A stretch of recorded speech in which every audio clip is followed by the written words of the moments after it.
Halo adik-adik, hari ini kita masih belajar mengenai klasifikasi materi dan perubahannya dengan subjudul campuran. Oke, sebelum kita memulainya, kakak akan men-share slide-nya.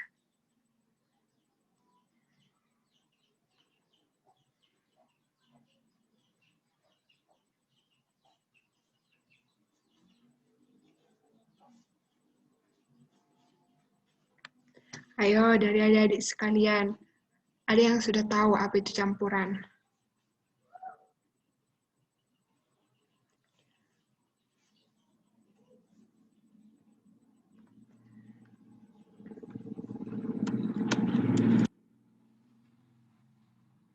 Campuran adalah materi yang terdiri dari dua zat atau lebih yang masih memiliki sifat aslinya. Contohnya, susu coklat, udara, air, batuan, dan garam beriodium.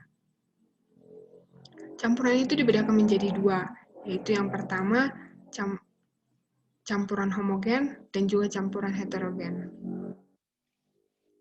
Campuran homogen biasa juga disebut dengan larutan. Campuran homogen adalah campuran yang tidak dapat dibedakan zat-zat yang terlarut dalamnya. Contohnya seperti larutan gula, larutan garam, dan juga sirup. Larutan terdiri dari dua, yaitu pelarut dan zat terlarut. Pelarut sering disebut solvent dan zat terlarut sering disebut solut. Pelarut yang sering digunakan yaitu air, alkohol, dan juga kloroform. Oke, jadi ini contoh dari larutan.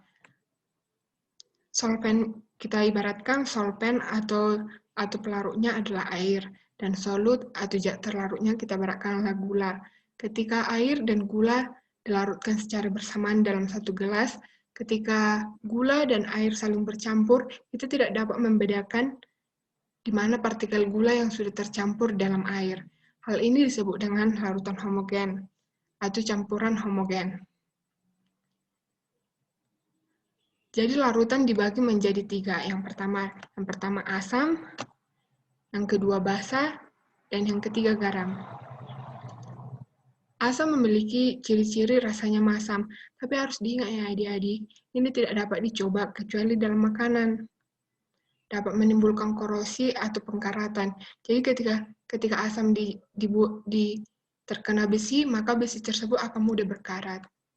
Dapat mengubah lakmus biru menjadi merah. Contoh asam itu seperti lemon, asam sulfat yang terdapat pada aki motor, dan juga asam klorida yang terdapat di lambung kita. Ada juga larutan juga dibagi menjadi basa. Basa itu memiliki ciri-ciri rasanya pahit. Ini juga harus diingat ya adik-adik, basa itu tidak dapat dicoba atau dicicipi. Basa itu memiliki ciri-ciri licin di kulit, dapat mengubah lakmus merah menjadi biru. Contoh basa yaitu pasta gigi, sabun, sampo, obat mah, sabun cuci, dan juga pupuk. Sekarang garam. Garam adalah asam ditambah basa. Ketika kita melarutkan asam ditambah dengan basa, maka akan dihasilkan garam ditambah air.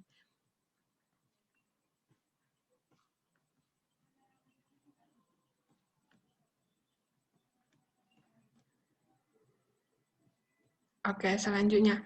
Ada yang disebut dengan indikator. Indikator digunakan untuk dapat membedakan yang mana asam dan juga basa.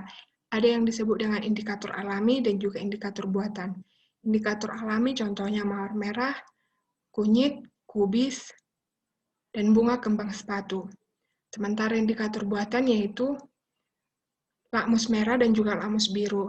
Seperti contoh di gambar, ketika kita mencelupkan lakmus biru ke dalam asam, maka lakmus biru tersebut akan berubah menjadi merah.